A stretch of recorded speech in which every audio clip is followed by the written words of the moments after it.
Okay, well, hello everyone. Welcome, and thank you all for joining us for what I know will be a highly engaging and informative discussion. My name is Jonathan Belsley. I serve as the program chair for the Tulsa side of ULI, Oklahoma. Our mission is to shape the future of the built environment for transformative impact in communities worldwide. We could not bring you these timely and educational programs without your continued membership and support. So thank you. Nor could we do it without the amazing support from our sponsors. Special thank you to George Kaiser Family Foundation, which is now in its third year as our Tulsa Gold sponsor. And lastly, I'd like to thank our Oklahoma director, Michelle Macbeth, for being the glue that holds us together. She's always here to make sure we look good and that things go smoothly. So thank you, Michelle. Before we begin, I wanted to let you know about some of our upcoming programming.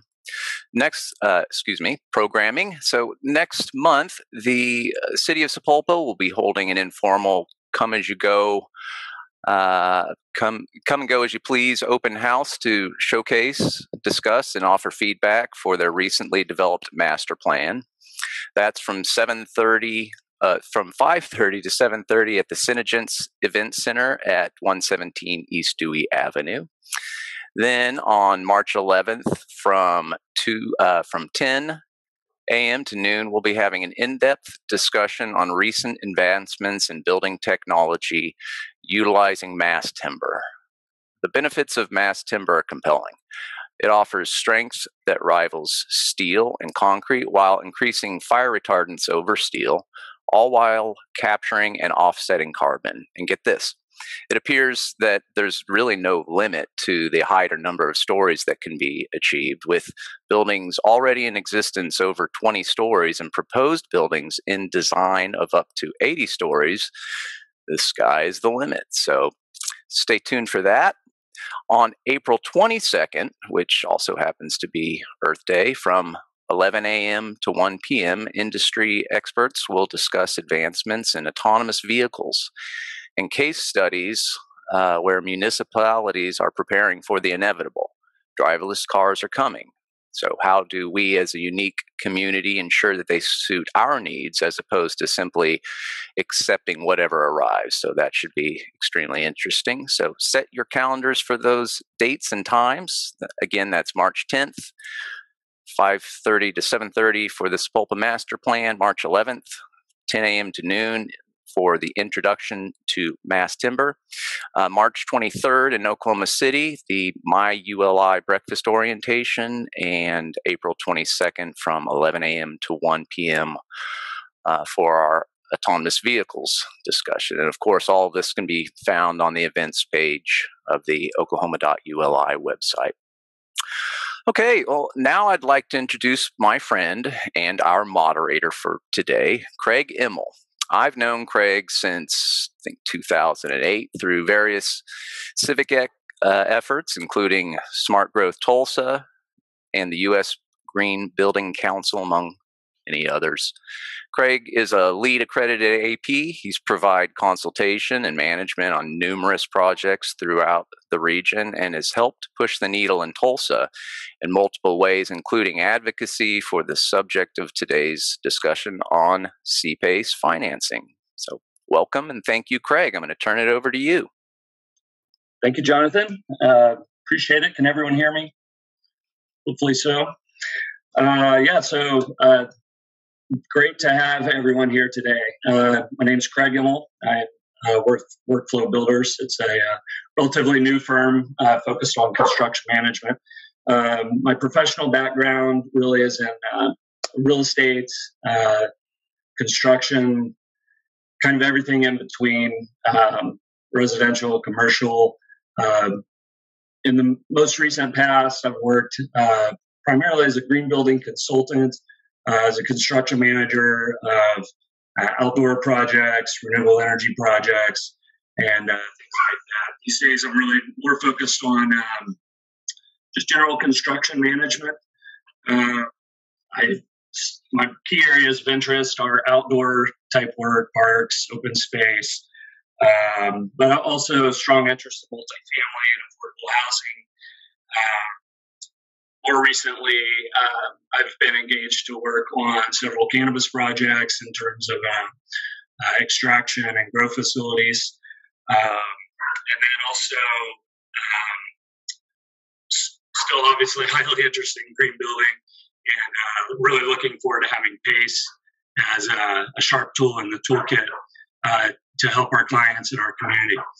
I wanted to just roll through real quick with a brief history of PACE in Oklahoma. For some of us kind of policy-oriented types, it's a little bit of an interesting story. And then I just kind of wanted to do a quick overview of some of the types of building improvements and property improvements that PACE is a great tool to utilize for. And then I'll turn it over to our presenters. But just going back, I first heard of the concept in probably 2010. And I had recently moved back to Oklahoma from Colorado. I was kind of hung my shingle out as a green building consultant, and was also managing some residential and commercial projects at the time. And they seemed like the perfect tool to utilize to help overcome some pretty significant hurdles for businesses like mine. It was kind of challenging at the time to get building and property owners to invest in some of these technologies and some of these strategies to make the buildings more resilient and cost effective to operate, and then also more environmentally friendly. They were usually some of the first items kind of on the proverbial chopping block when it came down to getting a project in budget. But the PACE concept, which I'll let our presenters, kind of further describe the key characteristics of that, was just a great fit.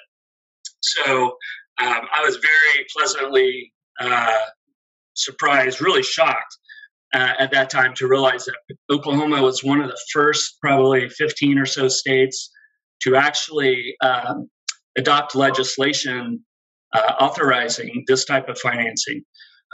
Basically, and after a few other jurisdictions had done this, it kind of started on the West Coast, Bay Area, and then kind of worked its way east towards in through Colorado. But in 2009, Oklahoma had passed what they referred to as the Oklahoma Energy Independence Act, and it authorized counties to set up energy district authorities, which were it gave them the permission to create essentially a taxing authority, so that so that these types of improvements could essentially be paid off over on a tax bill. Anyway, in 2010, Harvard Business Review had called PACE a breakthrough idea of the year, and just to give further acknowledgement of what a groundbreaking concept it was and what a game changer it had the potential to be. Unfortunately, in 2010, 2011, there became a lot of concerns around some guidance that FHFA, the Federal Housing Finance Administration, and Fannie Mae had issued, saying essentially they were not going to buy mortgages that had PACE liens against them, at least in residential, the residential sector. There were just kind of concerns over protecting their investment there. So it had a little bit of a chilling effect on PACE, the progress of development of the concept and legislation and rules and the required authorities at state level and down to the county levels. So at that time, Oklahoma kind of went back to the drawing board and attempted to fix their PACE legislation, essentially by saying, well, the lien priority will not be permitted to be a senior lien priority anymore. It'll have to be a junior priority. which then the PACE lenders, of course, said, well, then it's not really PACE, and we really can't. We can still, of course, lend to make these kind of improvements, but it's not going to be the same type of favorable interest rates. It's not going to be the same low down payments, and there's a higher bar to pass in terms of creditworthiness for the borrower. So essentially, it just made that type all the attractive parts about PACE less accessible for property owners, especially residential. So I continued working with several people around the state, mostly in Tulsa and Oklahoma City. We went and talked with Tulsa County and Oklahoma County, the Association of County Commissioners of Oklahoma. There's kind of a mixed response, but with this Fannie Mae type issue hanging over everyone's head, it just wasn't really getting any traction. Kind of let it lie for quite a while until I think it was early 2017. I was working with a local renewable energy company, and a local developer kind of reached out to us and to me and asked kind of what we knew about PACE, because they had heard of the concept, and it was ideal for some projects that they wanted to put together in the Tulsa market. And fast forward a few years, they're now one of the key sponsors with NCOG and helping bring PACE here. But they hired a lobbyist. They went to the Capitol, and they were able to make some really important things happen. So in 2020, Senate Bill 1592 was passed to authorize commercial properties to maintain that super senior lien position so that we could actually have PACE programs. And through the hard work of Adrienne and Nancy at NCOG and many other people, in 2021, as of, I think, February 8th, Oklahoma has its first live commercial PACE financing program. So, and I did fail to mention in here, around 2015, 2016, I met Charlene and started hearing about how Texas was approaching PACE, and I really wanted to track that closely because a lot of things that happen in Texas, I feel like, culturally, there are a lot of similarities in how we govern, and wanted to kind of look towards their leadership in bringing PACE to Oklahoma. So I think we can hop to the next slide here. I kind of digging through some old stuff. I found this article that I had written in Colorado Real Estate Journal in 2011. When I was kind of advocating for PACE in Oklahoma, I was also consulting in Colorado at the same time, and working fairly closely with some of the people in Boulder County, and working with them in terms of how we might help set up some of their things. But I thought that was pretty interesting. So just real quickly, let's go to the next slide and start looking at just some strategies and measures that building improvements that PACE is really designed to help finance. And kind of as I mentioned earlier, a lot of these are I've heard so many developers who want to do all of these things in their projects. I mean, they're just good common sense ideas and building better. But, a lot of times they just don't make the cut when the budget's excessively tight. So what I figured I'd do, instead of just boring you all with descriptions and text, I just wanted to throw together some photos. And if Michelle, you can help kind of just click through some of these. Kind of as an old school green building guy, I always tend to focus on building envelope type work first, kind of laying the ground to conserve as much energy as we can within the building, getting all the same services, all the same comfort, but just wasting less energy through the construction and the operation of buildings. So PACE can help finance. Kind of the big first step is a good energy analysis, either of an existing building or of a proposed property through pretty extensive plan review. This is just kind of some images I shot over time in Denver a long time ago of some kind of mid-rise apartment buildings, and just it's pretty amazing to see the various levels of quality and all the places where energy escapes some of these buildings. Let's go to the next one. Just a quick shot of one of the primary components. Obviously, your roof. PACE can help finance higher performance roof materials and installations, including insulation. You can go to the next one that shows higher performance glazing system. Obviously, we lose a lot of energy through our windows, and nicer windows just look a lot better as well, in terms of attracting tenants and customers and all of that. The next slide is just an example of high performance lighting. And right now, this is especially relevant in Oklahoma with our growing cannabis industry, very resource and energy intensive industry. So for anyone producing cannabis in Tulsa County, it's a great opportunity to go ahead and step up your game and help bridge the gap in financing higher performance lighting systems. Next slide.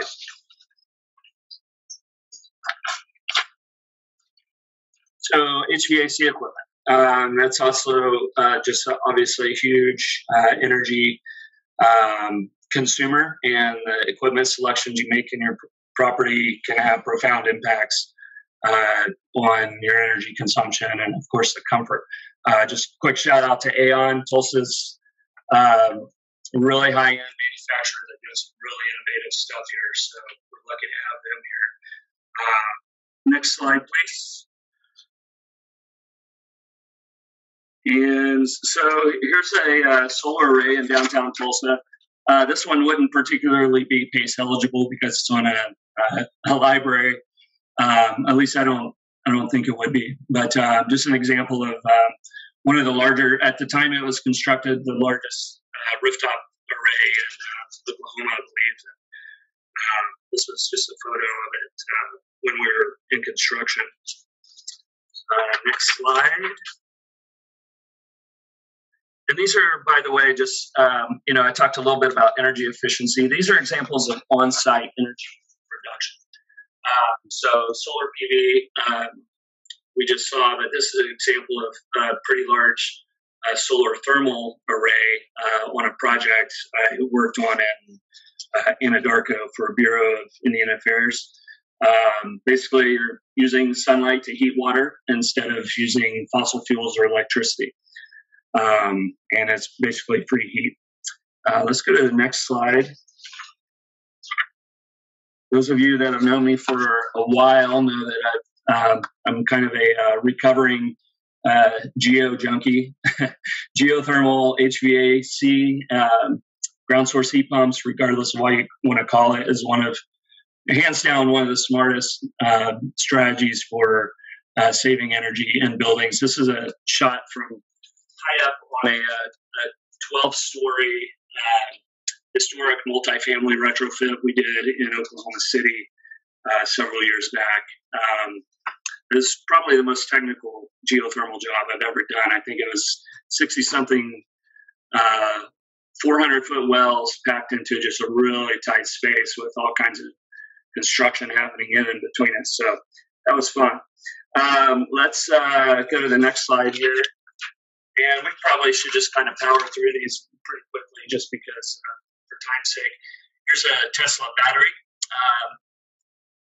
You'd maybe call this a small utility scale type battery, definitely larger than you would have in most commercial buildings or homes. Those of us here in Tulsa have a special connection with Tesla these days. Let's look at the next slide, which is an example of a microgrid. We don't hear a whole lot about microgrids, but these, as battery technology and on-site renewables become less expensive, people are looking at microgrids as a very viable solution for keeping large buildings and clusters of buildings like campuses powered up during any kind of interruptions to the grid we might see due to storms or anything else. Now let's talk about water efficiency, which is something that's also very important. And PACE financing is set up well to help finance these types of projects. This is just one example of low flow, or in this case, no flow water fixtures. These are waterless urinals. A lot of this is technology driven because there are new ways of keeping these things clean and sanitary and smelling decent without having to flush a lot of water, good, clean, potable water down the drain. Another great example of a water efficiency strategy that can be financed with PACE is drought tolerant landscape. That is simply just, using smart plant material selections for the most part, just getting things that are more hardy for your environment, and then maybe even an environment that's a little drier than what you would typically see, just in case you do run into a period of time where you have less water. You can still maintain a healthy, attractive landscape without excessive water. Next slide. Another great example of how PACE has evolved over the years is a lot of people who are putting these programs together and financing improvements have recognized the value in investing in disaster resiliency. So Tulsa County's PACE program, I believe, is wants to make sure that anyone who wants to install a storm shelter or safe room in their property can have an attractive financing mechanism to incorporate that into the property. Next slide, kind of related to disaster resiliency and water efficiency to an extent, is drainage. As the climate tends to kind of get a little weird on us, and as we build more and more, we start seeing different hydrologic patterns, and sometimes it requires coming in and changing the drainage of a property. And you can do that in nice, attractive ways that are still functional and protect your investment as a property owner. This is just one example of a large trench drain with a nice grate on it. The next slide shows one of the most fascinating low-impact development strategies that are out there.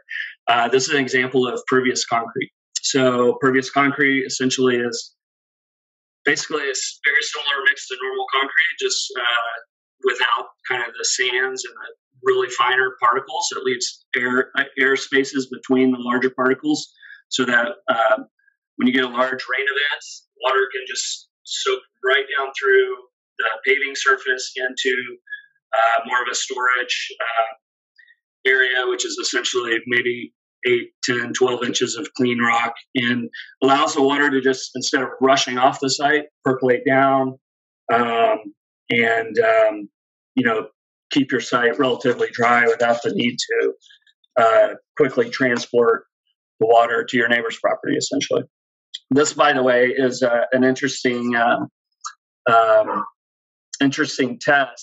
Several different concrete mixes that was performed out at the City of Tulsa's 23rd Jackson facility in in 2012, just when that happened. But I've got some great video of a concrete truck just dumping water on it and just instantly absorbing right into the pavement. So I hope we can find ways to utilize that more here around Tulsa. The next slide is kind of a rendering and section of a pretty sophisticated rain garden setup. So again, taking water off the less permeable surfaces, channeling it into these retention areas that serve two important purposes. They can reduce the rate and quantity of the stormwater, but they can also clean and kind of pre-treat the stormwater before they go into a tributary of a river or into a river itself,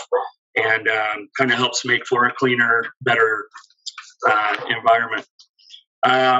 The next slide I threw in here for fun. This isn't specifically mentioned within the Tulsa County program or others, but the idea of resilience brings to my mind food resilience and food security. So there's a lot of infrastructure and things that need to be built to really provide that for all of us. And one of my questions to Sean and some of the others would be to see if there are ways, excuse me, for commercial property owners to incorporate, greenhouses, irrigation systems, and things like that into properties using PACE financing. That's all I have for now. I wanted to go ahead and turn this over to Charlene. Charlene, I met in around 2015, 2016 through her work in PACE, which I mentioned briefly earlier. She's the executive director of the Tulsa PACE Authority and a related organization, Keeping PACE in Texas. Their approach to implementing PACE in Texas across the entire state is, in my mind, pretty revolutionary and fascinating. Her biographical details are all on the website and everything, so I won't go through all of that, but I will say that she's an accomplished attorney and with 17 years in D.C. In corporate law, and now in obviously in the nonprofit sector and government relations. So with all of that, I'd really like to just give a welcome to Charlene and say thank you for joining us today. Thank you. It's a privilege to be here. I'm going to go through my slides as quickly as possible, so forgive me for speed talking. So what we're really doing here is overcoming barriers. This is a voluntary program, and nobody has to use it. But our hope is that people will, because what we're trying to overcome is the high cost of equipment that eventually helps property owners save money. Most of this equipment has a very long payback. The ROIs are much longer than most investors are comfortable accepting. Next slide, please. You can just skip the next one and skip. Thank you. So what we're trying to do is decrease cost and increase net operating income. So when somebody needs a new HVAC system or they're forced to invest, or they decide they want to invest and they want to lower their operating expenses, the manufacturer and the installer are going to talk about all the savings that can be achieved over time. Next. But deferred maintenance happens because what our property owners see is with traditional 5-year financing, there is a huge cash flow problem in the beginning. And what PACE does, next please, what PACE does is level the playing field over time. We're reducing the risk to lenders, so the lenders are going to be willing to go out 20 years instead of traditionally 5, because their collateral is so much better than what is available in the market today. We cannot do this without local government, because it's the local government's use of a property assessment as an economic development tool that makes this whole thing work. Next. Okay, so what we're enabling local folks to do is take beautiful old buildings. This one on the left in Amarillo was empty for 25 years. You can see boarded up windows, just an eyesore. It is, people tried to develop it multiple times. They just couldn't make the numbers work. When you add PACE to the capital stack, these buildings then become economically viable, renovating them, repurposing them, and they can be done right. So we can either assist property owners in redoing these beautiful but vacant buildings, but to do them correctly. So when somebody's going to renovate a building, they can do it as cheaply as possible, which is what our current economic state really encourages. But then that condemns that building and everybody in it afterwards to higher operating costs than there should be. And so we're now, through PACE, able to take these old buildings and turn them into viable properties. This one's going to be a Marriott Autograph Hotel. More importantly, 55 permanent hotel jobs are being created in a facility that last year didn't have windows. Next slide, please.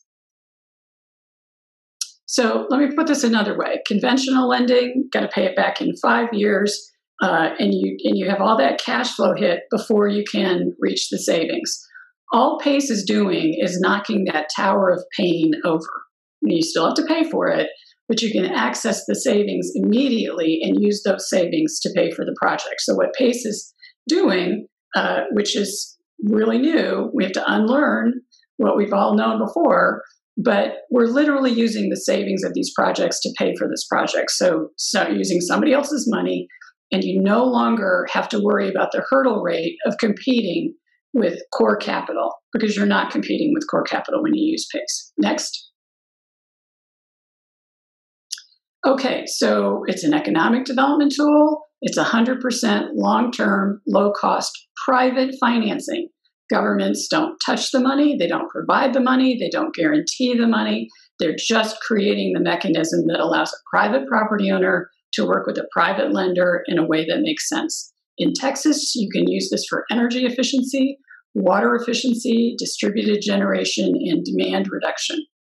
And in Texas, it's about eligible for commercial properties, which include nonprofits, industrial properties, which includes agriculture, and multifamily properties. So think apartments with at least 5 units. Next, please.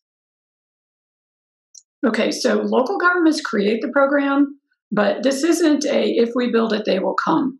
This doesn't work until property owners understand it, until capital providers are available to provide funding, and until architects, engineers, and contractors understand the program, so that we're building not just better buildings, we are building an entire foundation of work and jobs once expertise is understood. So please take note that an administrator, in our view, what we do is a public service, that we are an arm of the local government, we're transparent, we are stepping into this role, but it's a huge responsibility. It's not just approving projects, right? It's about creating an environment that benefits everybody.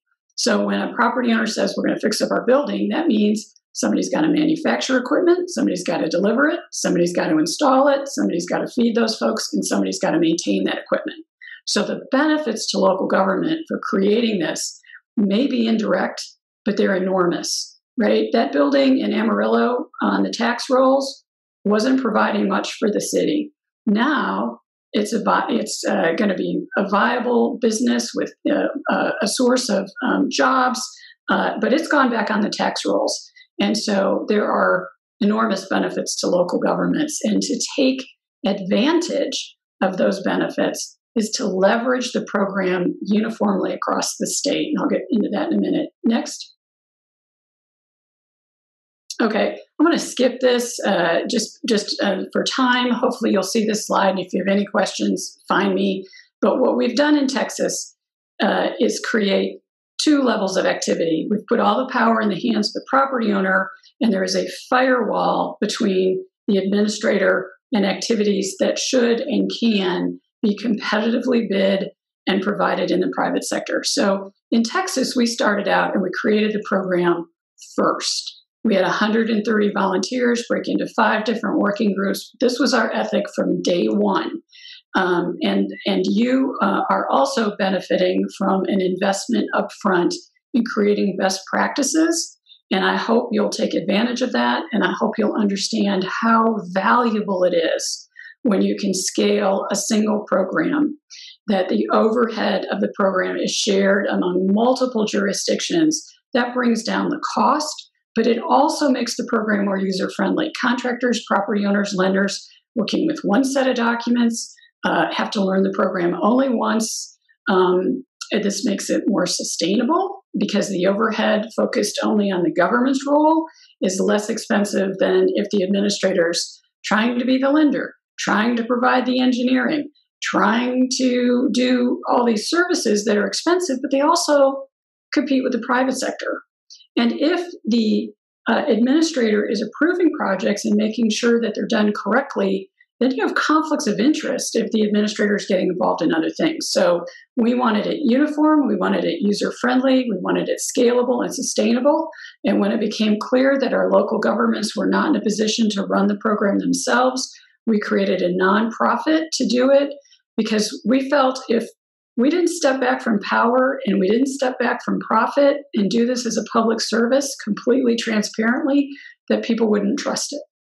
And so we're celebrating our 5th anniversary and very excited in the progress that we've made. And in that line, I will say, administering a PACE program isn't free.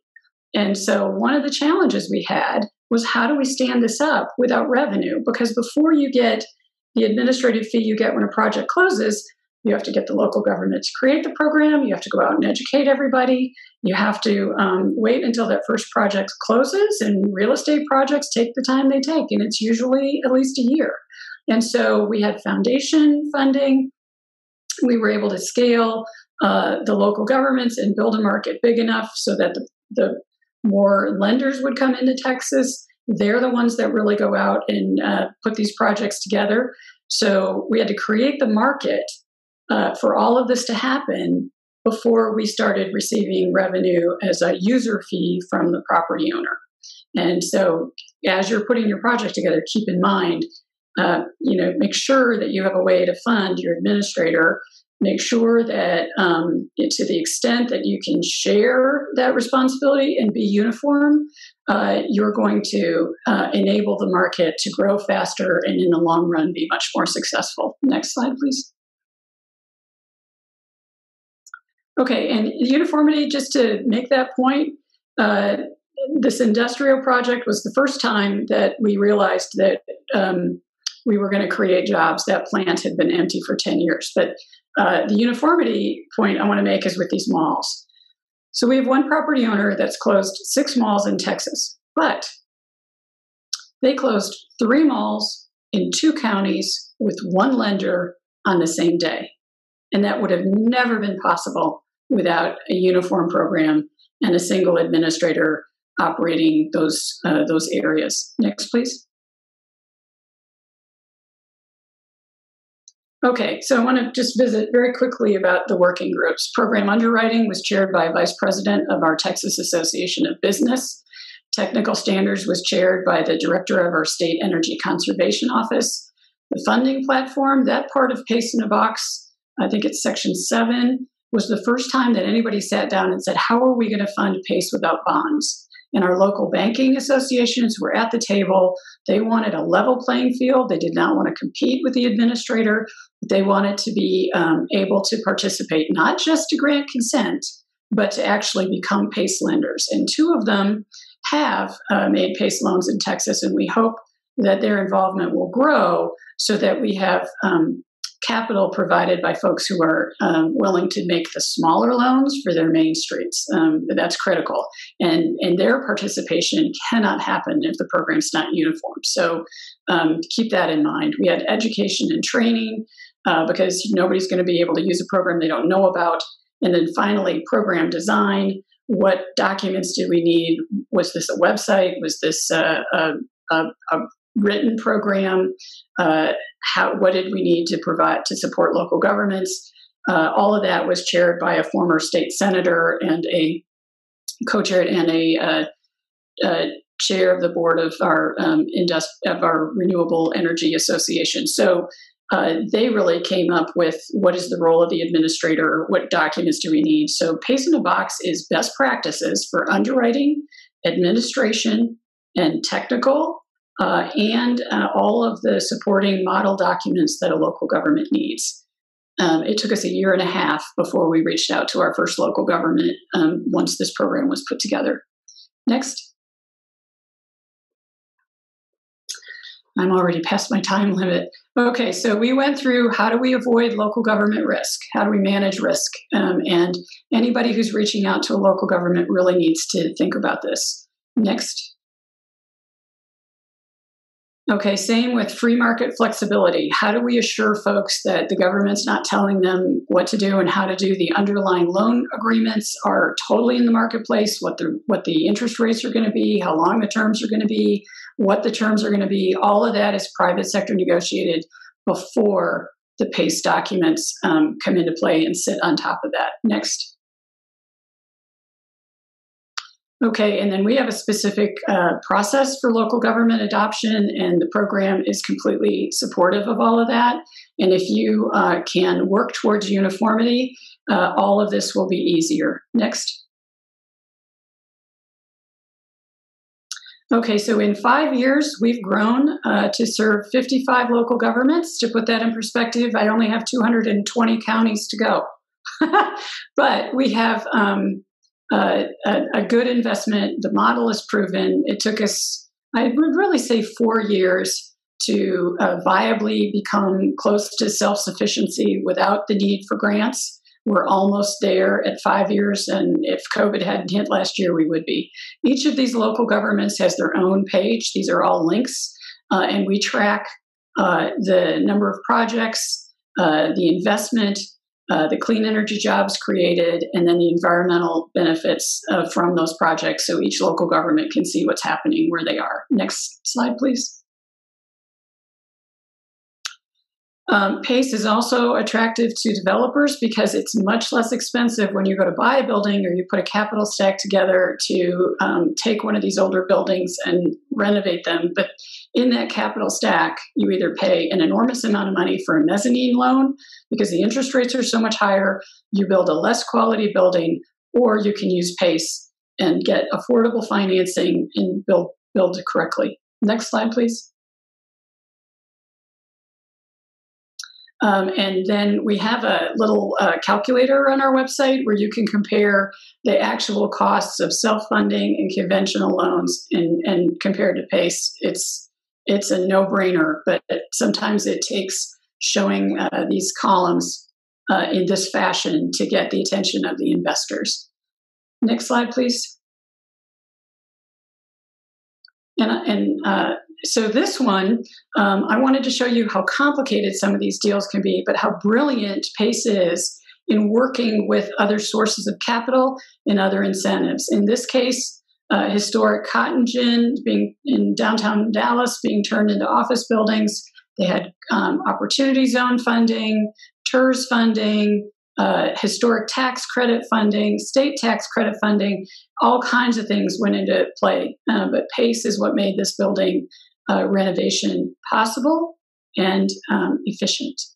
Next slide.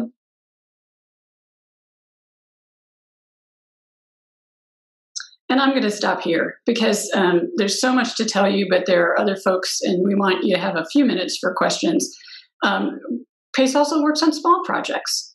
So it's urban, it's rural, but I wanted you to take a look at this Elgin General Store. It's a feed store.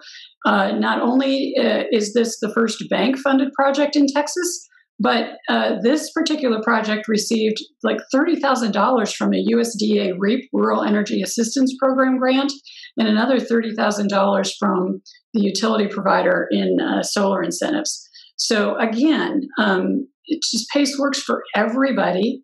And we encourage folks to take advantage of every other source of revenue out there, whether it's a facade grant or a utility incentive. This isn't just for the biggest projects. We're happy to do them. They help fund our efforts along the border, our efforts in rural Texas, our efforts to help with affordable housing, multifamily affordable housing. We can't do all of that good.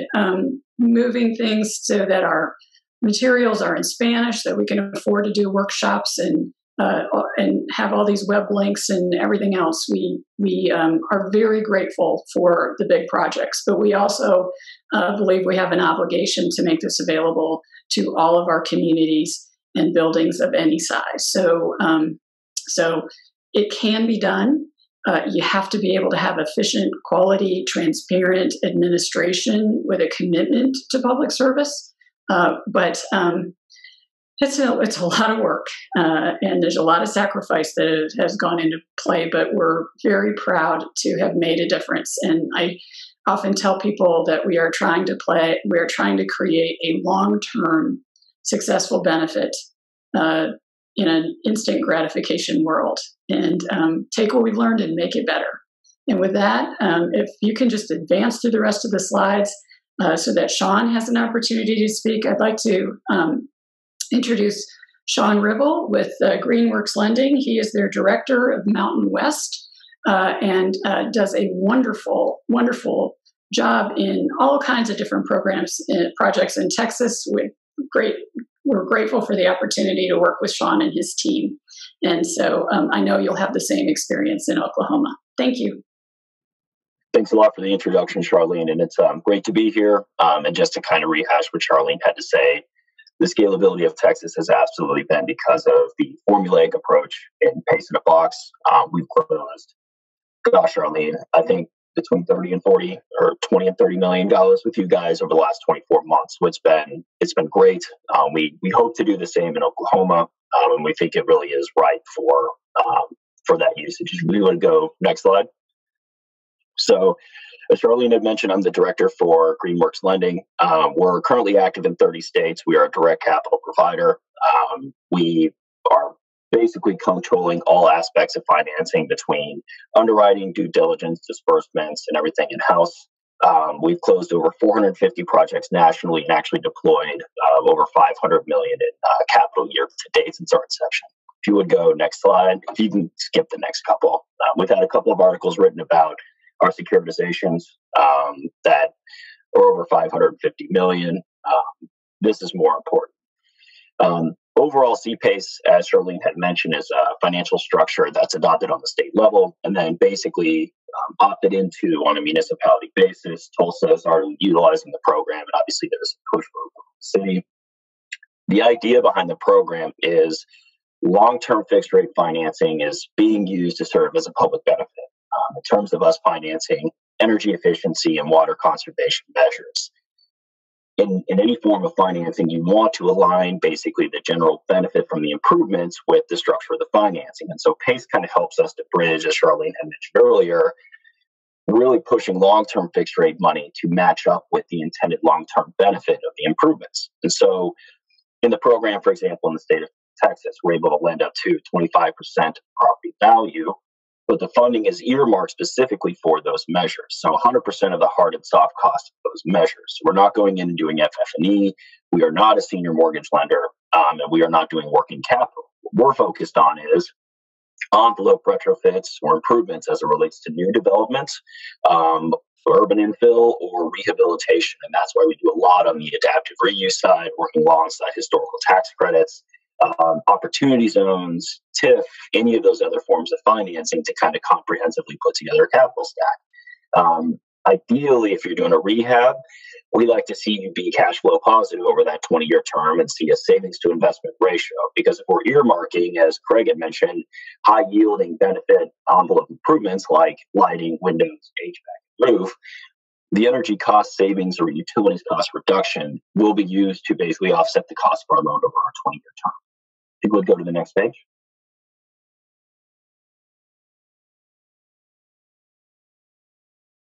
So why is this such a powerful solution? Why have we done 450 projects nationally, and why do senior lenders consent? Well, at the end of the day, the financing we're providing is directly contributing to building performance, and we have a long-term payback that justifies it. We don't require personal guarantees. The only time we even get a completion guarantee is if it is a gut rehabilitation or a ground-up construction. The reason for that is obviously we have the construction risk, but those guarantees actually fall off upon completion, unlike a lot of traditional financing where you have stabilization. But if it's a traditional rehab on a cash flowing asset, we actually don't even require a personal guarantee or a completion guarantee. It's relatively easy to qualify. We've done so many projects that I can earmark eligible measures and tell you, what the aggregate eligible borrowing is going to be on any given project. As Charlene had mentioned, We do projects from 501c3 religious organizations all the way to historical gut rehabilitations of vacant office and other buildings. So as you can imagine, we work in every asset type. We don't have loan level price adjustments. Largely, in general, the structure and term and all of that is based on the eligible improvements that we're making to the property. So we are long-term focused. We're looking at stabilized cash flow in terms of when we're structuring our financing. So we'll go to the next page.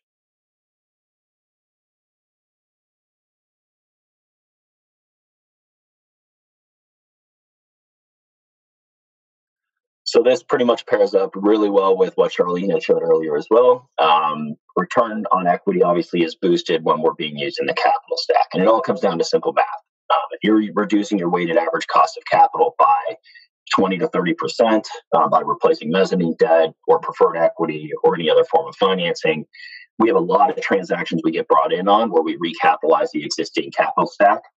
Because it just makes the economics work on a deal. For example, the deal that Charlene had mentioned in Amarillo did not work and it didn't pencil because the preferred equity required rate of return just did not justify. And so when you insert C-PACE where you're, at financing that's mid-high fives, low sixes, all of a sudden when you're displacing 13% mezzanine debt or something to that effect, senior lender gets to maintain their position at, call it 60, 65% of cost. But then we work directly alongside the senior lender to basically comprise that capital stack. If you would go to the next page.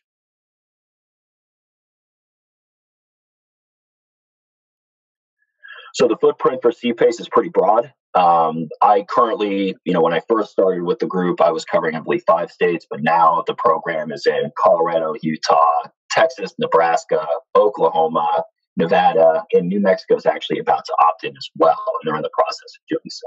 And so when you look at really the age of the program and the expanse of it, we really do have it down to a pretty good science in terms of project scope, eligibility, but then you have the individuals and groups like Charlene's that have kind of paved the way for standardizing the process to where we can basically scale.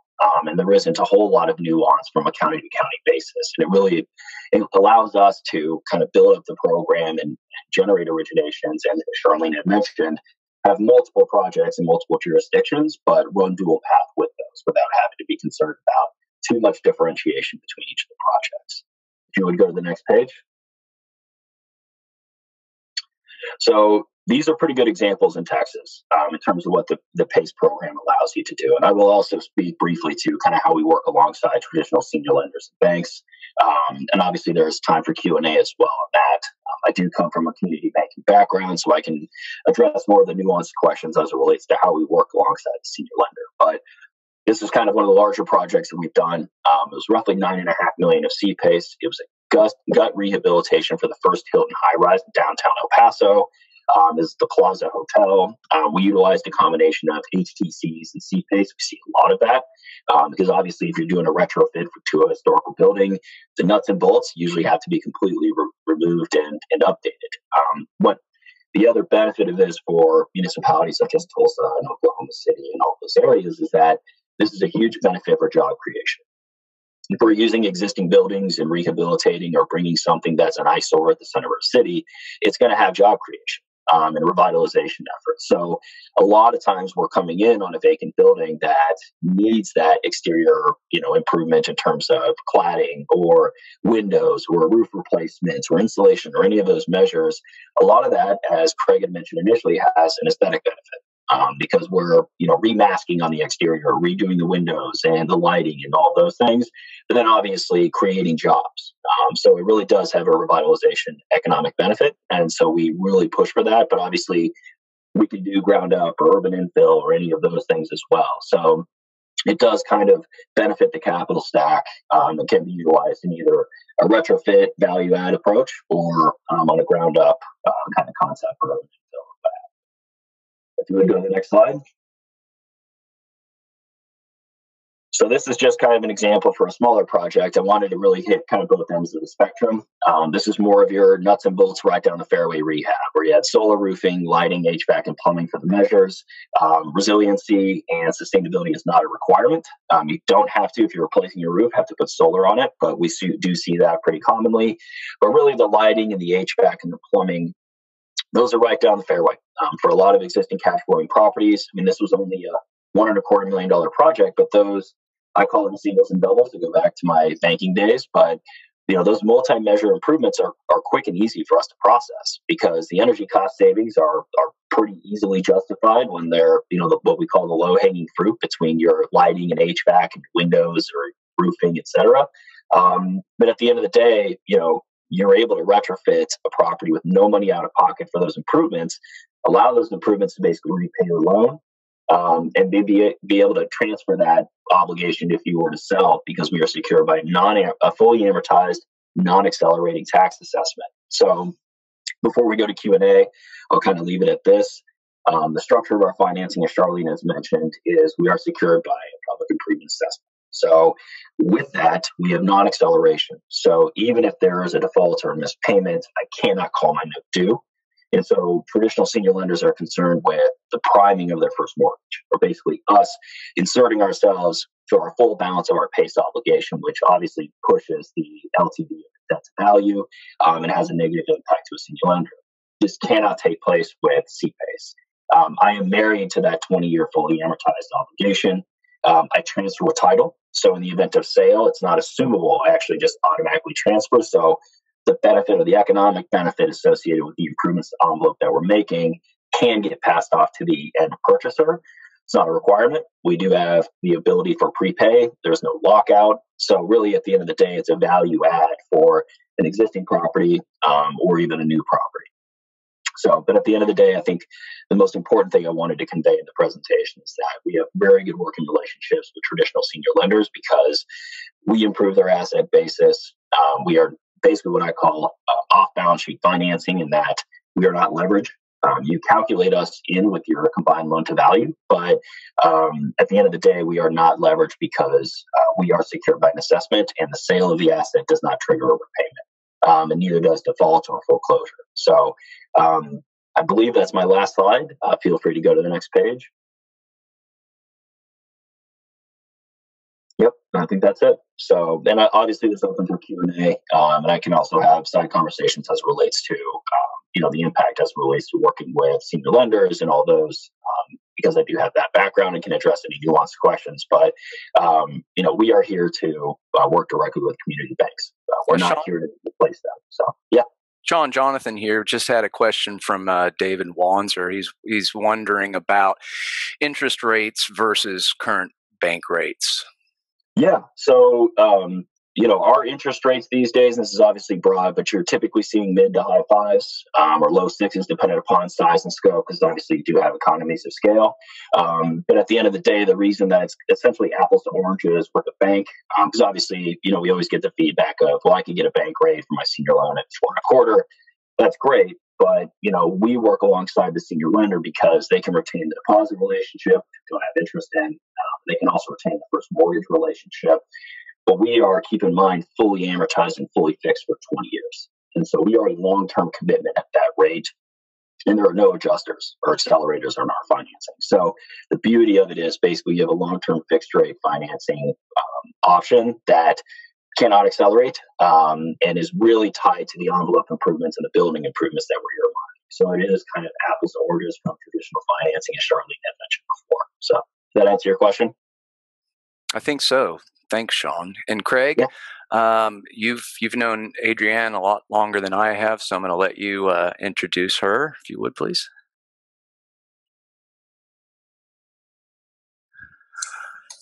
Craig, you're on mute.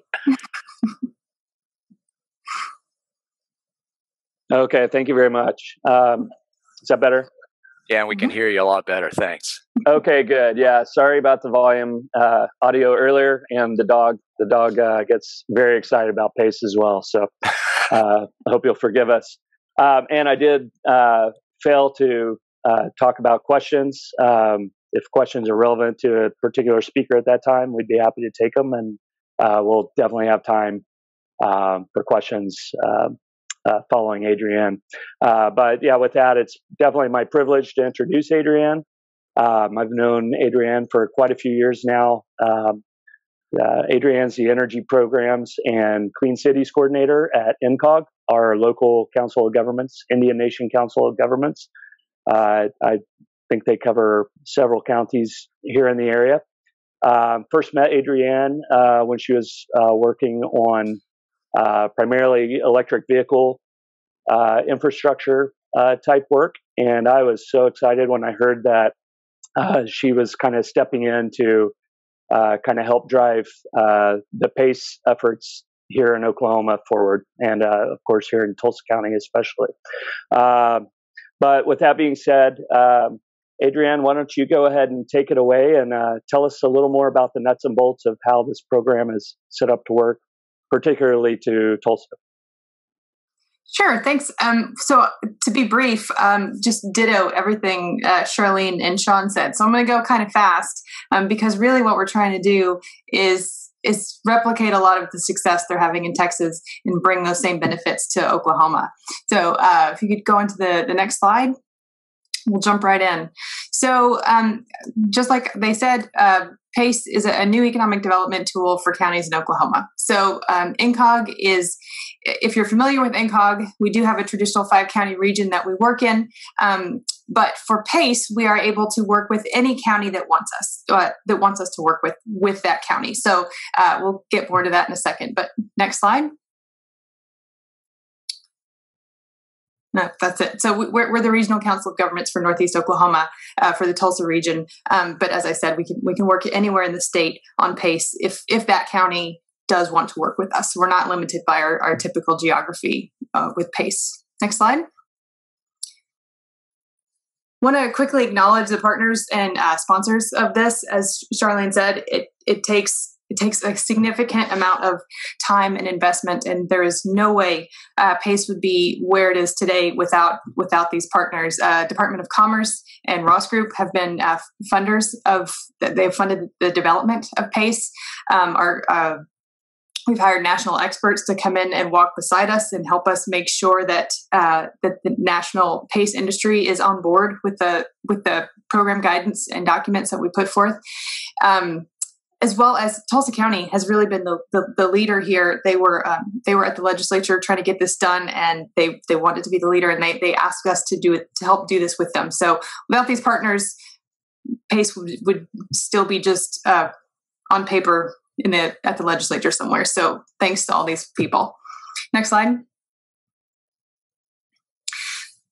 Just so as you saw from Craig's slide, the timeline really starts way before this. But as far as 2020 goes, the most recent amendment to the PACE enabling legislation was passed early in 2020. It was one of a handful of bills that made it through the COVID session before they adjourned early. And so we were really lucky. I mean, that just shows the level of commitment that people have to PACE already, that it was able to overcome the COVID session to get passed.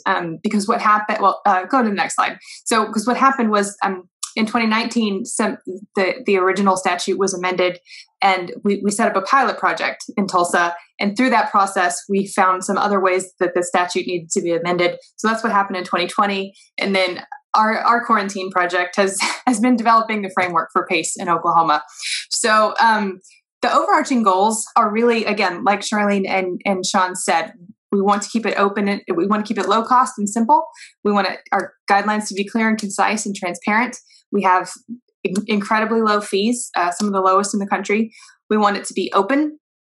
Some markets are closed markets. They are gatekeepers on who can participate. We do not want to be that. We want to be open. Anyone who wants to participate in the PACE market, we would love to work with you to do that.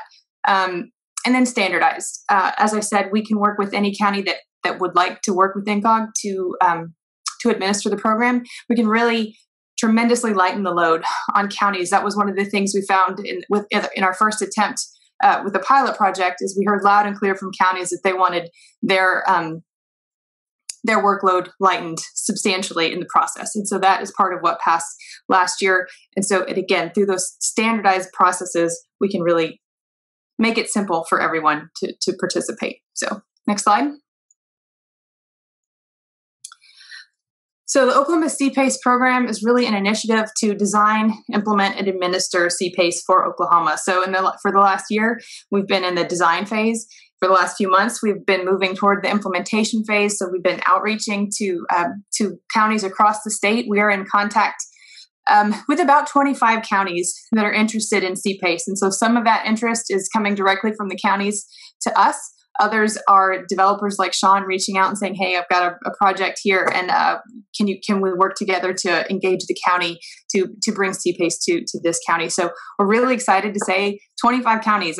When we first started this conversation, we couldn't get anybody to take us seriously that anyone outside of Tulsa or Oklahoma City, if that, would be excited about PACE. And we knew there was really something special here. And so we're excited to see that interest coming from all sectors of the state. All sectors, all parts of the state has been very exciting. So once we get once we get the program documents finalized, then we'll move to administer. So that role that Charlene was talking about of being the platform to approve the projects, but also get the word out about the projects and work with everybody to make sure PACE is working for them. These are the eligible property types, similar to what Charlene and Sean said. Have to be, for a property owner to be eligible, you've got to be the legal owner. Property has to be solvent, no pending bankruptcy proceedings, not a party to any pending litigation.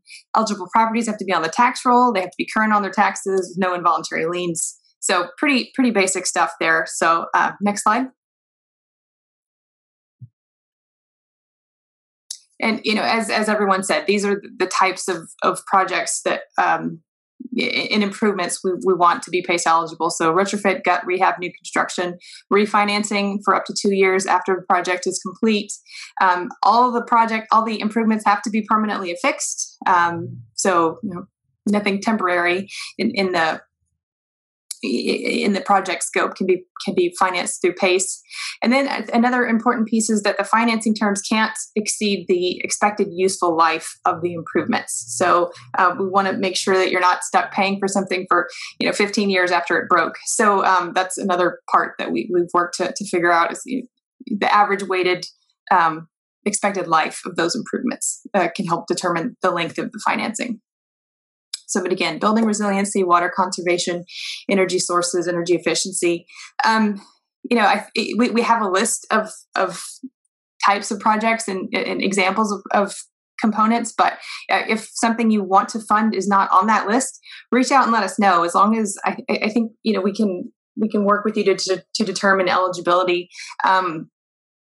We can't fund research and development or some crazy idea, but as long as it's a market ready solution, we want to try to incorporate that in. So in addition to resiliency, we also I think under resiliency actually more kind of we're talking about pandemic preparedness, so air exchangers and those types of things I think could also be funded through PACE. Next slide. This it's really just to talk about the different roles. Like I said, we worked really hard to scale back the county's obligations under PACE under the PACE program. They really didn't want to be very involved at all. So they have a couple of one-time actions, and then they pretty much outsource the rest of it to the administrator. And then the county will have to approve each project before it can go on the tax rolls, but the administrator will make sure all of that documentation and all that paperwork happens, and the county won't see it again until the project is ready to go. So, and then one other big difference in Oklahoma from other states is that the capital providers will do the billing and collection on the PACE loans.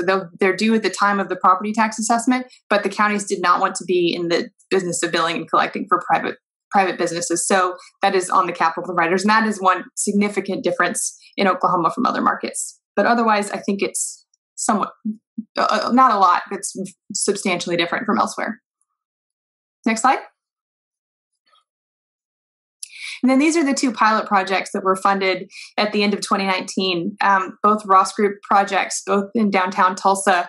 One is the Tulsa Club. If you are not from Tulsa, you wouldn't know, but the Tulsa Club was a historic hotel that was vacant for, at least 10 years. And again, just like a lot of PACE projects didn't quite pencil out for so long, but PACE was the thing that helped put it over the top to make it a viable project. And then the Holiday Inn was a new build. So that is PACE very quickly. The next slide is our contact information. You can contact myself or my coworker Nancy Graham, but we're working collaboratively on trying to get PACE for Oklahoma. Oh, we might have lost Adrienne for the moment. This is a lot of information to try and cram into an hour and 45 minutes, and we left plenty of time for Q&A. So I apologize if any of this felt rushed. Know that we are recording this program, and so if we moved through any slides too quickly and you didn't have a chance to fully absorb the information, we'll be making the slides available to everyone who participated or attended this program, and we'll also have it up on YouTube at some point. So it wouldn't be a Zoom call without some minor technical issues. I know we all are looking forward to being able to have some of these programs in person again, but it also allows us to have people from other states on the call. So thanks to everyone. We did have some questions that Sean thankfully caught in the chat. At any point, if someone wants to unmute themselves and have a conversation, feel free to do so. Craig, I know you've been paying attention to the chat. Did we miss any questions from anybody? One great question along the lines of eligible improvements. Shauna asked, would cable elevator be eligible for PACE financing? And Sean answered that question, but Sean, if you'd like to. Yeah, we've done quite a bit. Obviously, that's usually part of a larger scope, but absolutely. Elevator repairs, modifications, and modernization of the elevator components and buildings is absolutely eligible in the program. And I think there was one other question from Cameron. I'm happy to answer that one as well, if that works, Craig. So Cameron asked, I've heard comments from a couple local developers that CPACE may not be worth the time or investment if the CPACE financing is not above $1 million. So Greenworks has been wonderful about closing smaller projects, and as they grow and are successful, I'm not sure, I can't speak for Greenworks about the continuation of that, but our smallest project is $70,000 in Texas. We have continued to work as closely as possible with local lenders because the equity folks clearly want to work above $1 million. 500,000 is the cutoff we see most often. Making these pencil as cash flow positive over the life of the assessment is something we require in Texas, and 150,000 is the tipping point on that without a lot of work. We encourage people to include quick payback items like lighting. A lot of the water efficiencies are not that expensive and pay for themselves pretty quickly. So if you're going to do HVAC, solar, elevators, it helps to add some of these quick payback items to make your projects cash flow positive. Back to banks. Credit unions and banks know their customers. When somebody walks in and it's a good customer and they need a new roof or they need an HVAC system, PACE is going to be better for both the local lender and the customer. But we have to find ways to make this work for banks. They are this is so much better than a second mortgage. The collateral is strong, and banks are very interested in it. Their challenge is while they like these long-term, they like the collateral, the long-term fixed rate part of PACE exposes them to changes in interest rate over time. So what we need to do is create a secondary market where somebody will come in and buy up these smaller loans. And Greenworks has actually done some of that. And so we need a vibrant secondary market so the banks don't have to hold these the same way they do mortgages and turn around and sell them. Once that happens, PACE will truly be viable for all communities and projects of all sizes. This is for the bank a fabulous alternative to an equipment loan. And so we're working with SBA that will consent to PACE on a 7A equipment loan, not on a 504. We're finding we're very close to getting our consent letter from HUD to be able to use PACE for HUD properties and FHA properties. All of this is an enormous amount of work, which again speaks to uniformity. But If we want to create that secondary market, then the paper and the programs have to be uniform. If we want our local banks to be able to participate, that can only happen with uniformity. And our goal is to create economy in all of our communities for everybody. We don't want to leave local lenders out. And so, again, it's a conversation that's broader than the race for the biggest projects and the biggest developers. They're critically important, but they're not the only market. And so, from a community perspective, be inclusive. Be inclusive in how you put your program together. Ask anybody who wants to participate and advise. Include them, because the product is so much better and more thought out over time. I probably could have said that in 2 sentences, so I'll stop now. I just want to add, I agree. We're very much at the very beginning of trying to engage local lenders in this conversation, but it's a hugely, I see it as a hugely important piece of trying to make PACE viable in most of our counties in Oklahoma, because a lot of these projects are not going to be big, and people don't want big, complex relationships. And also local county commissions are interested in keeping some of that money local. And so they want a local program too. So I think there's room for both, and both are very important. We have some great voices. We have a very strong banking lobby, and we have some great informed voices. And I'm sure that they would be willing to share their thoughts if that would help on a state organization to organization conversation. Happy to help with that.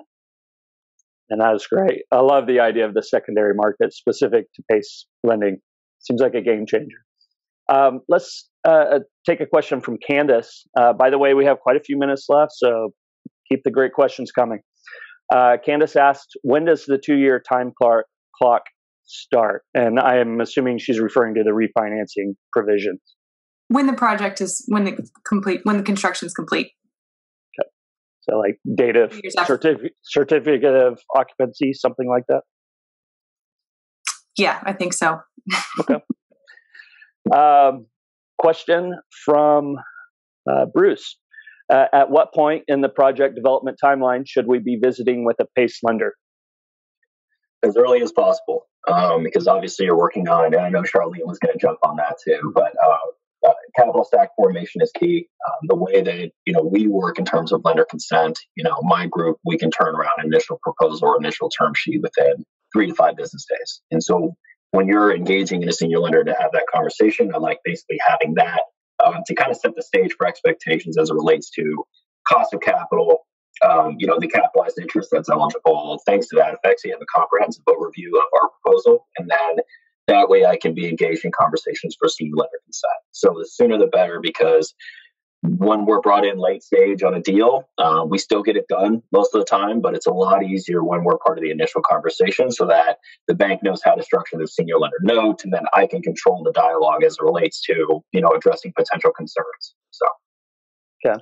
Yeah. And I guess, go ahead, Charlene. I'm so sorry. Walking into a bank and saying, hey, I've got this new product that I want to borrow from, not you, somebody else. And by the way, it's senior to your mortgage. That conversation doesn't go well. You're not going to get to yes in that first conversation. You're going to be talking to a loan officer who doesn't know what you're talking about. And they're going to have to take this to the credit committee and ultimately to the board. But banks are genetically predisposed to oppose senior liens. And so the conversation, it's a conversation, and it'll take the time it takes. And we tell people never leave the room with the answer no, right? Because there's more to explore. There's more to understand. When I make a PACE presentation, I usually start out with, who's heard of this before? Because you're going to have to hear it 3 times, right? And the light bulb will go off, I promise. But it's like peeling an onion, and it's the same for a local lender. And so we always lead with opportunity. One of the things we didn't talk about today in great detail, and I'm sorry I rushed through my slides. I was afraid there wasn't going to be enough time. But we're building an entire infrastructure for a new product nobody's ever heard of. So the engineers have to understand it. The lenders have to understand it. The local lenders have to understand it. And those are conversations that are ongoing. One of the major shortages in Texas is attorneys who understand this. Because who's the first person the bank is going to call? They're going to call their attorney. And the attorney's going to go, I don't know what it is. Do you want to pay me to learn what it is? And why would you do a senior lien? Hang up, right? So if you can do CLEs, if you can get in and all, we work really hard to make sure our training workshops allow the engineers to get their professional credits. Really work to get the entire infrastructure built, because the local governments will create it, but nobody can use it until there are people that can support the property owner's efforts. And if an architect is familiar with PACE and they get hired to do a redesign and they have PACE in mind, that property owner is going to get so much more out of that project than if they go back after the design and try and pick out the things that are PACE eligible. It's just, the more you can educate your stakeholder community, the more everybody will get out of this project. But the banks are critical. And if there's a way to train them and get them familiar with it before their first customer comes and asks for it, those projects are going to move. 5 years into it, we have a growing number of important Texas banks that have gotten comfortable and are willing to say yes. But it took a couple years. And we don't know how many projects we lost because the banks said no, because they don't get to us. But we're seeing more and more consent from more and more community lenders, and they are critical and they are needed. And if I ever have an opportunity to meet with them, I encourage them to learn about this and to learn what an opportunity this is for them. It's not just, we're not just asking them to let somebody else come and take their customers. That's not what this is about. This is about growing relationships. And I've often thought that the banks have a huge role to play here. And hopefully banks will develop ongoing relationships with PACE lenders like Greenworks so that they can start feeding projects in a collaborative way to the equity lenders who can do the larger deals. I mean, it's just all about building relationships and figuring out how to benefit everyone, and making sure that PACE never benefits one group at the expense of another. That's kind of what we've tried to do collaboratively, and it's working. Fantastic. Let's take a question from Ryan. Ryan Baker in Oklahoma City. How you doing, Ryan? It's kind of a deep but timely and thoughtful question, and I think it's kind of a request for your quick thoughts on this. OG&E is estimating the cost related to the past 2 weeks, being the storm and the outages, to be between $800 million and $1 billion. They are proposing these costs to be distributed over the next 10 years. Can you all discuss how, with utility rates across the board likely to increase, how an existing building owner-operator might be able to practically use PACE to plan for and perhaps avoid some of those costs? I'll start. I think Sean and Charlene will have better answers, but I want to say one of the biggest hindrances for these types of projects has been our low energy costs. People just aren't motivated to save electricity because it's so darn cheap. And so even though it's horrible what's happened, it is an opportunity, and I think a further justification of why we need PACE. And I'll let Charlene and Sean answer that question better. But in terms of the local landscape, I think it's helpful.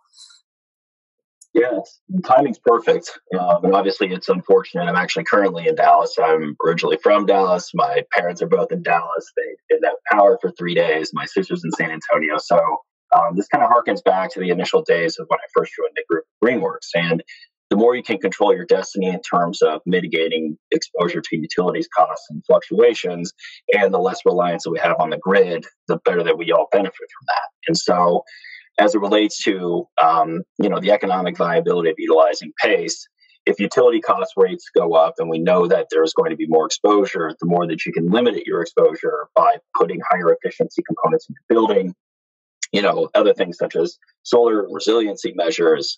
We have a lot of church and nonprofit organizations that do solar and roof replacement because they don't like the uncertainty. And so if you can kind of hedge that and mitigate it by reducing your exposure to utility cost fluctuations, by reducing your consumption on a building to building basis, the savings to investment ratio is better because your utilities costs are higher. So it's easier to justify that improvement cost. But really, the more that we see inclement weather and changes on that front, the easier it's going to be to justify making those building envelope improvements. And then what we're also seeing on the municipality side is benchmarking in a lot of states, where we're seeing it to where local jurisdictions, municipalities are saying you have to hit an efficiency score of X on your buildings because the grid just cannot take, more and more inefficiency as we're trying to grow and expand, especially in primary metropolitan areas. So it was a very long-winded way of saying, as terrible as these things are, such as COVID and clean air, and then also as you see with, what happened with ERCOT, it really pushes the topic as it relates to being able to control your own destiny by making these building envelope improvements and utilizing the program to basically stretch that obligation and not take it in the pocket, but really allow for the energy cost savings to pay for that loan over 20 years or 25 or whatever the nature of that may be. You're going to pay for it now, or you're going to pay for it later. You might as well do it right. How many pipes exploded that were sprinkler pipes in ceilings of commercial buildings? I mean, it's just devastating. And right now there's a lot of finger pointing in Texas, and there's total focus on supply. But demand shot up in a heartbeat to peak summer demand. And there needs to be a demand side discussion about what happened. And pace is the way to pay for the improvements that are desperately needed, right? Because every community suffered. Oklahoma has a water shortage, right? The cheapest source of water and power is the water and power that we already have. So as we're dealing with growth, as all the tech people are moving to Oklahoma to work remotely, they need more water, they need more power. And so this, from a community perspective, is a brilliant way to help existing businesses become stronger, existing nonprofits be able to put their mission dollars to their core mission, but it frees up energy and water for everybody else. And so there are just tremendous benefits, not just for the property owner, but for everybody in the community. But we need to do it, right? We need to do it, and PACE is the first common sense way to pay for it. We are eliminating the pain. Can't make you use it, but it's there, and if we should take advantage of this. Says the woman who had 5 pipes break in what I thought had been insulated areas that weren't. So, oops. Sorry about that. Well, we're right on the hour mark. The majority of participants are still on the call. If we happen to have missed one of the questions, we can get back to that person in writing. There was one. I say we just keep on going. There was one, I believe, quick question regarding the Oklahoma Bankers Association. If Adrienne could speak to the involvement of the Oklahoma Bankers Association in the legislative process. Yes, we worked with them to make sure they were on board and would not oppose the amendments we've made over the last 2 years, and so they were not opposed to those, and so that was a big win. Yeah, but I think as time moves on and as the program grows, I agree. We do need to re-engage with them to see if we can get them from merely not opposing to be an active participant at the table, because I think that's what's needed.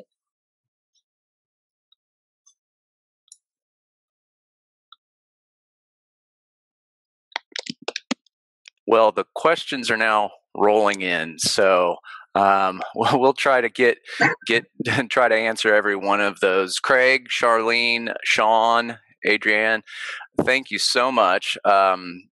This has been fantastic. Craig said it. this is going to be a game changer for our state as long as we can get the word out and keep the conversation going. So thanks to each of you for your contributions this afternoon. Remember that we've got more great programming coming your way. So I bid you all adieu. Thanks so much for participating in this call. Thanks and take care.